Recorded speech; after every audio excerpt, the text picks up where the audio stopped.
Steel is the most widely used metal material in modern society. From tiny needles and scissors to high-rise buildings and high-speed trains, its presence is everywhere. But what exactly are iron and steel? How do they differ? What is the composition of steel? Iron, in its common form, is a mixture of iron, carbon, and trace elements.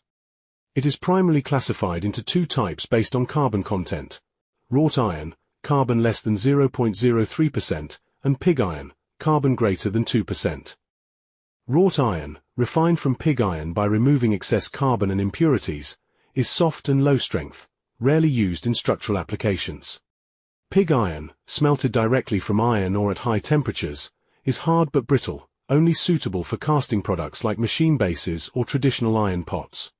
The key to transforming iron into steel lies in balancing carbon content. When carbon is controlled between 0.03% and 2%, the material gains both strength and toughness, becoming steel, a versatile alloy that bridges the gaps between wrought iron and pig iron. How is steel made from iron?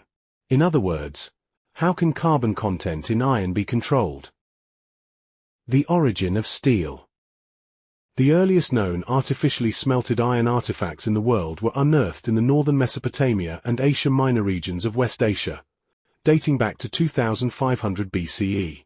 From 1500 BCE to 1000 BCE, iron smelting technology gradually spread to parts of Europe, Asia, and North Africa.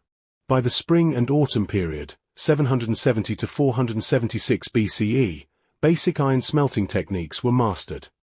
At that time, iron smelting was to put iron ore and charcoal in a furnace, and use the carbon monoxide produced by the incomplete combustion of charcoal to reduce the iron oxide in the iron ore to iron. Due to the low temperature in the furnace, the iron could not be melted, so the resulting iron was loose and had a low carbon content. It was also mixed with some other oxides from the ore, so it is not hard enough, and does not have much practical value. Later, it was found that the mechanical properties of the iron could be improved by heating this iron to a certain temperature and repeatedly forging it. In ancient times, blacksmiths turned iron into steel through a labor-intensive process, heating iron in a charcoal fire, then repeatedly hammering it. The heat and hammering allowed carbon from the charcoal to seep into the iron, a process called carburization, gradually increasing its carbon content and turning it into steel. This fire and hammer method created tools and weapons, but it was slow and limited in scale. The Industrial Revolution in steel. With industrialization, traditional manual iron smelting, fire and hammer method, was gradually replaced by blast furnace ironmaking and converter steelmaking. Modern processes, leveraging controlled blast furnace temperatures, greater than 1200 degrees Celsius, and oxygen injection, enable precise regulation of carbon content in molten iron, 0.02% to 2.1% for steel, driving large-scale and customized steel production. Ironmaking. In a towering blast furnace, over 1200 degrees Celsius, iron ore, coke, process coal, and limestone are melted. Coke burns to produce carbon monoxide, CO, which reduces iron oxides in the ore to molten pig iron, carbon 2 to 4%. Limestone reacts with impurities like silica to form slag, floating on top of the iron and separated later. Steelmaking. Pig iron, too brittle for most uses, is refined into steel in a converter. Pure oxygen is blown into molten iron, burning off excess carbon, via reactions like 2Fe plus O2FeO, and adjusting alloying elements, e.g. manganese for strength, chromium for hardness. This lowers carbon content to steel's optimal range, 0.02 to 2.1%, transforming brittle pig iron into strong, flexible steel. Steel is the civilization that dissolves life. The magic of steel lies in its adaptability.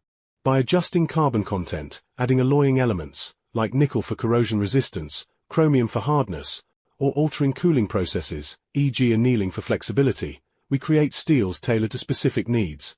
Automotive, high-strength low-alloy, HSLA, steels reduce vehicle weight while improving crash safety.